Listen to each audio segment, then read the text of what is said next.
தேனமர் கோயில் கொள்ளாலை விளை சென்னில் துண்ணி வள செம்பொன் எங்கும் திகழ் நான் முகநாதியாய பிரமாபுரத்து மறைஞான ஞான முனிவன்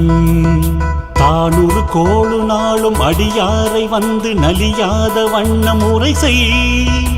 ஆன சொல் மாலையோதும் அடியார்கள் வானில் அரசாழ்வர் ஆணை நமதே